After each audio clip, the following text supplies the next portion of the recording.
What's up, and welcome to another edition of Locked On NBA, the biggest stories with the local experts. I'm your host, Jackson Gatlin, also host of Locked On Rockets right here on the Locked On Podcast Network. Today, we're chatting with Joe Mullinax from Locked On Grizzlies to discuss why have the Grizzlies struggled so much over their recent 5-game losing streak, what happened against the Indiana Pacers to finally get back on track for Memphis, plus the Memphis Grizzlies scorekeeper being accused of inflating Jaren Jackson Jr.'s defensive numbers over this past weekend. We're going to break down all that for you, but first, today's episode is brought to you by Prize Picks.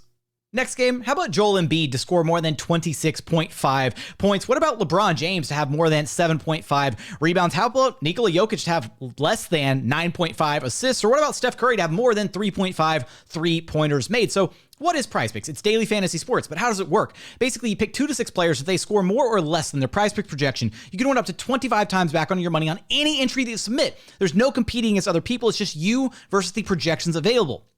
Best part, Prize Picks offers projections on any sport that you watch. That's NBA, NFL, MLB, NHL, PGA, you name it, they've got you covered over at Prize Picks. Entries can be made in 60 seconds or less, just 1 minute. It's that simple. They're safe, they offer incredibly fast withdrawals, currently operational in over 30 states and Canada. Download the Prize Picks app or go to prizepicks.com to sign up and play daily fantasy sports. First-time users can receive a 100% instant deposit match up to $100 with promo code LOCKEDON. If you deposit $100, Prize Picks will give you $100. If you deposit $50, Prize Picks will give you $50. Don't forget to enter promo code LOCKEDON at sign up for an instant deposit match up to $100. Joining us now is the host of Locked On Grizzlies, Joe Mullinax, who you can follow on Twitter at Joe Mullinax. And wherever you get your podcasts, just search Locked On Grizzlies, available wherever you listen to your podcasts, as well as YouTube.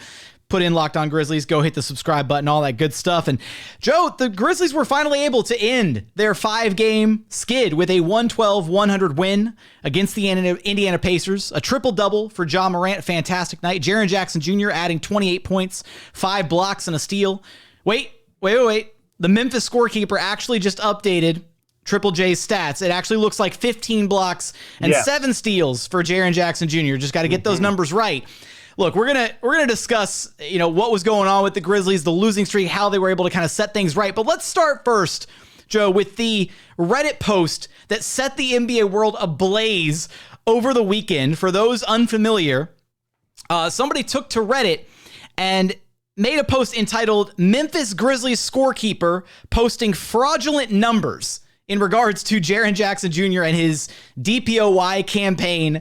And this was one of the craziest 24 hours in the NBA landscape that I think I've ever seen, Joe, with the amount of buzz and publicity that this post got, to the point where Vegas odds makers were removing Triple J from DPOY candidacy lists.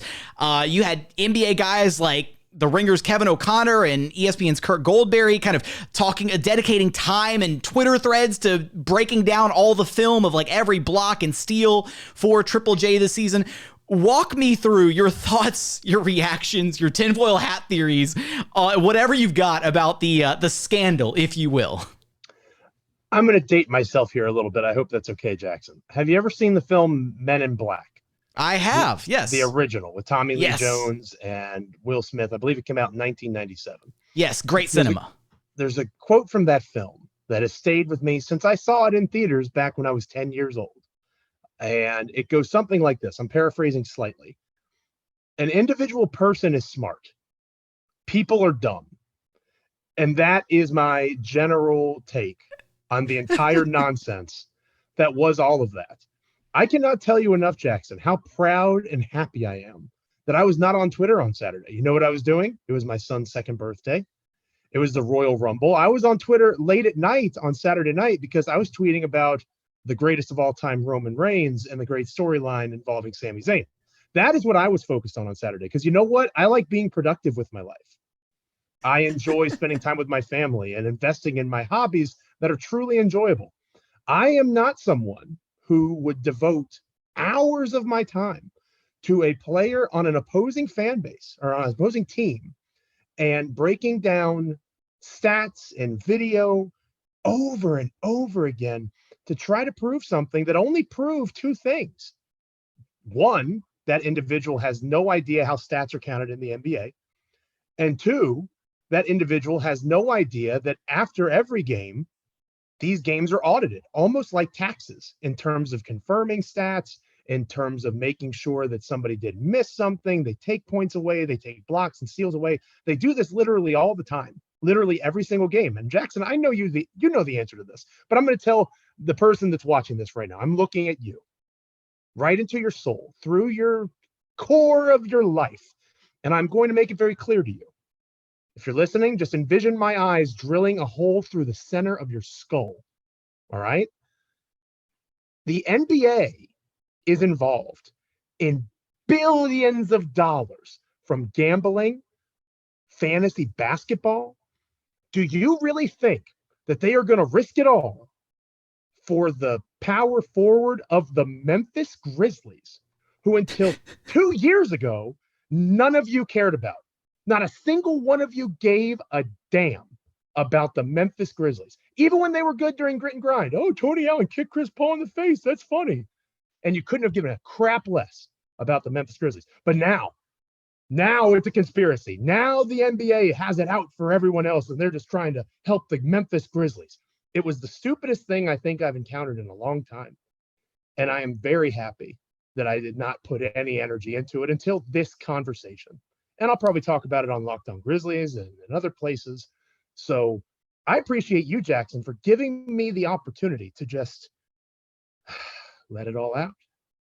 Speaking of the game against the Pacers, the end to the losing streak, kind of riding the ship there, the Shannon Sharpe curse being lifted from the organization.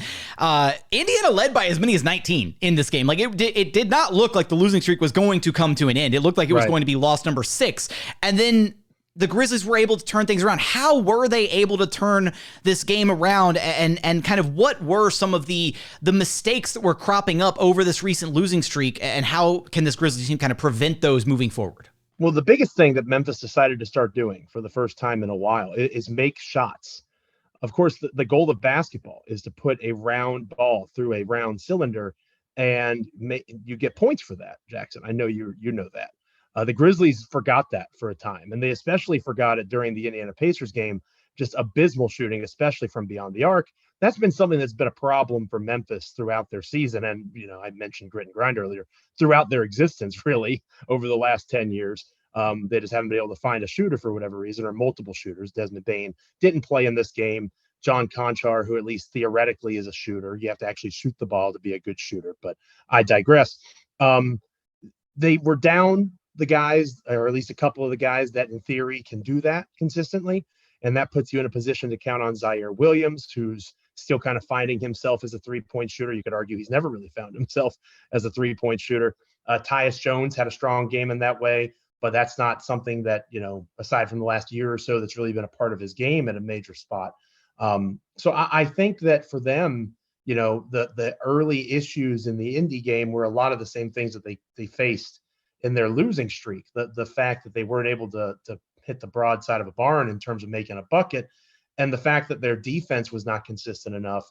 A lot of times for this young Grizzlies team, defense becomes offense, and that was inconsistent on the West Coast swing, and it was inconsistent in that first half. As the defense picked up in the third and fourth quarters, you started to see the Grizzlies find themselves offensively. There was a rhythm.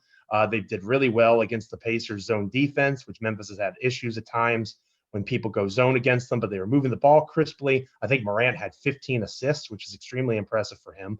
I think a lot of it has to do with getting back to what they are successful with basketball-wise, and that's playing strong defense, moving the ball, and creating opportunities for other guys to score off of the guy that everybody tries to blitz, everybody tries to force the ball out of his hands. That's John Morant. The Grizzlies are also playing right now without their big man in the middle in Steven Adams due to a right knee injury. Right now, what's the timetable on Adams, and kind of how has Taylor Jenkins kind of asked, or who has he asked to kind of step up in his absence? Well, it's 3 to 5 weeks when the Grizzlies made the announcement that he was going to be out earlier last week, excuse me. And, that kind of puts him around the All-Star break, I think is a realistic goal. Obviously, he is one of the tougher individuals in the NBA. There's a reason during Cardigan Gate, as I like to call it, that Shannon Sharpe did not list the large Steven Adams in his list of Grizzlies related people that didn't want any piece of him. It's because he doesn't want any piece of Steven Adams, right? So he's large. He's very good at being large. I think we've talked about Steven before. Excellent screen setter, really good passer, underrated passer. He allows Jaren to do a lot of the things that he does defensively. Steven Adams contributes to winning basketball without having to shoot the basketball, which is pretty valuable on this Grizzlies team. You want Ja and Dez and Jaren to be shooting the ball. To a lesser extent, Dillon Brooks. You don't want Steven Adams to do that. I think that we'll see him in terms of his just physical toughness. He'll want to get back out there around the All-Star break. Makes sense. Coming out of the All-Star break would be better because that just gives him another natural week where he's not playing and rehabbing. But again, the team's not playing, which is nice. So I'm hopeful that first game back from the All-Star break will be when we see Steven again. And that would put him, I think, missing about 10 games or so total, going back to the last few that he's missed. And then, he's got about 7 left here until that All-Star break. So he's a vital piece of what they're trying to do. DeMichael and I talk a lot about Bane and Ja and Jaren, obviously. But DeMichael always is careful to point out that Dillon Brooks is one of the best plus-minus players in the NBA, not just on the Grizzlies, but in the NBA. His shot selection is frustrating, is probably the nicest way to put it. But Dillon contributes to winning basketball, and he has the last several years during this Ja Morant era. Steven Adams has come in and done similar things to Jonas Valanciunas without the usage of Jonas Valanciunas. It's helped unlock the Grizzlies' offense in a lot of different ways, and he's had a better season this season defensively than he did last. So those are two guys that are pretty invaluable to Memphis, and obviously Dillon's playing. But without Steven Adams, they're going to have to lean on guys like Brandon Clark, who had a really strong game against the Pacers, was a part of that zone breaking kind of flash to the middle, get the shot up off the floater. Clark's able to do that. Xavier Tillman had a good game in terms of rebounding and setting screens. He's probably the closest thing Memphis has now to what Adams can do. You can't replace Steven Adams, but to paraphrase the movie Moneyball, you can replicate in the aggregate, right? So between Brandon Clark and between Xavier Tillman, trying to replicate what Adams brings to the table in terms of rebounding, in terms of screen setting. And they also have a chance to play a little bit more uniquely because Tillman and Clark are more fleet of foot and their lateral quickness is better than Adams. They can do a lot more switching, a lot more stronger hedges defensively. They can do some different coverages. Adams is very good in drop coverage. Every once in a while, if he gets switched onto somebody, he can hold his own. But again, the versatility of the defense expands when it's somebody else other than Steven. Doesn't mean it's going to be executed the way it's supposed to be. But you can throw different things at those guys when Adams is out. I love it. We got a Men in Black reference and we got a Moneyball reference in one segment. That means I haven't seen any of those movies recently. It's just a steel trap up here, Jackson. A steel there trap. We go. That means it was a good segment. Now, hey, will this be the win that kind of rights the ship for the Grizzlies? Will they get back on track after this win against the Pacers? What will they look like moving forward without Steven Adams for the next month or so, few weeks, however long it takes for him to get back in the lineup? Of course, you'll have us covered for all of that and more over at Locked On Grizzlies. Joe, I appreciate you stopping by Locked On NBA with me.